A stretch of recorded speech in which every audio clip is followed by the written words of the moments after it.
right, good morning, everybody. Joe Van Doren here, and welcome to Monday morning and our virtues pick for today.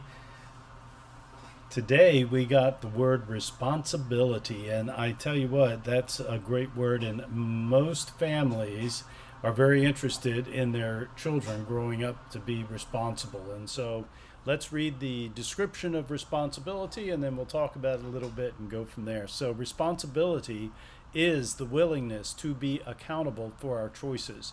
Others can depend on us to do what we say we will do and to give our best effort. We take on what is ours to do with commitment and reliability. It is important to discern what responsibility belongs to us and what belongs to others. Taking on another's spiritual work deprives us both. When we make mistakes, we have the courage to change for the better. We make amends instead of excuses. We have the ability to respond ably. So, what a great virtue, right? And we all appreciate it when others are responsible for themselves and when they take responsibility and are accountable for their actions and their words and whatnot. But today, as I read that, I'm thinking about, what am I doing to show responsibility and putting in how I put forth my best effort to do what I've committed to myself to do. So a lot of times when we think about responsibility, we think about what we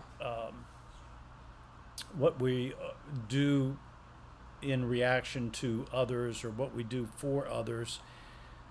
And as important as that is, I also think, at least for me, I have to think about being responsible to myself for commitments that I make to myself, that I am diligent in that work, that I don't give out excuses or procrastination or keep changing the goalpost. And so, I don't know. I think that responsibility and learning how to be responsible uh, in our lives as a whole begins with showing responsibility and holding ourselves accountable. Now, that's not to say that it's not great to have accountability partners, right? Someone who's willing to call you out when you give up or when you don't do what you say you're going to do or when you're not giving your best effort.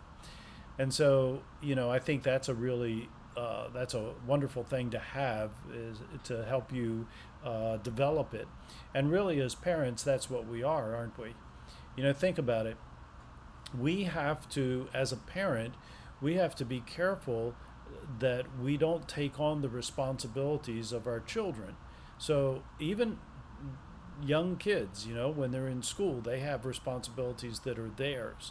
And their choices and the things that they do in school and the way they approach their work, that's their responsibility. It's not ours. It's not ours to do their work for them. As I used to tell my students, and my kids, I've already passed the second grade or the third grade or the eighth grade or the 12th grade. I've already done all that work, right? Now it's your turn. And it's their job, right? Even in making choices and holding ourselves accountable is our work, and yet it's nice to have somebody who acknowledges us for when we're doing that, but also is willing to guide us and correct us and to I don't want to should I say call us out, but at least call to our attention and make us aware when we're not doing what we said we would do.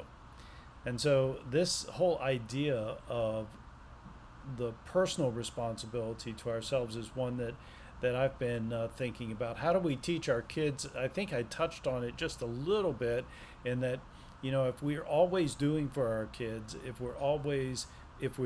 we step into their realm and do for them what they have the ability to do themselves, then we're really not helping them grow in their ability to be responsible.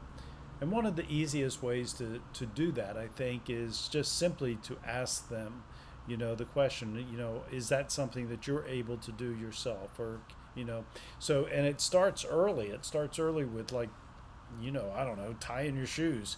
You know, if we're constantly tying our kids' shoes because it takes them longer than we'd like for it to, we're not really teaching them to be responsible for tying their shoes or for putting their clothes where they belong, or, you know, any other list of simple household things.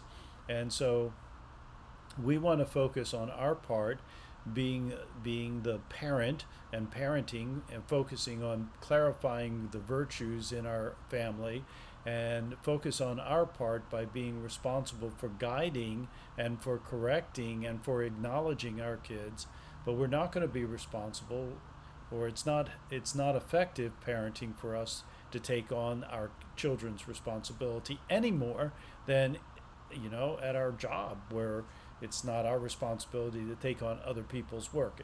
Now, let's just balance all of that out, because is it when we balance that, we can say it's perfectly acceptable and wonderful and kind and everything else for us to be helpful and to extend uh, ourselves to do things that are outside our responsibilities. That's perfectly wonderful. However, if it becomes a habit so that we're actually doing the other person's work much of the time, then really we're not helping that person grow. And so it's the same with our kids, right? If we're constantly doing for them things that they have the capability of doing, even if it doesn't meet our level of excellence, which we wouldn't expect because they're still developing their skills, when we take on their responsibilities, then what we're really doing is taking away from their growth and their strengthening of the rest of the virtues that they already have inside of them. So, for me today, my practice of responsibility is to be accountable for what I'm doing. More importantly, to really look at, am I foregoing doing something because I don't feel like it, because it's hard, because I want to do something else. You know, I want to practice responsibility for the commitments that I've made to myself. And that includes a lot of things. So I have to balance now. I have to balance, what is it that I'm discerning is most important, and give my attention to those things. So there's so much involved in that, isn't there, in that practice of responsibility? Well, those are my thoughts today on that virtue. I thank you very much for being here. I look forward to seeing everyone tomorrow with a brand new virtue. But for today, let's focus on our responsibilities to ourselves and to others, and how we can develop that in a balanced way, so that we can still be helpful without taking on others' responsibilities, so that we can strive for our own excellence without procrastinating and not holding ourselves. And if we need be, we're going to find ourselves an accountability partner that's going to just simply help us stay on track. All right, everybody, thank you very much for being here. And until next time, keep practicing the virtues and the 4 C's of successful families. And that is clarity, communication, consistency, and community. Until next time.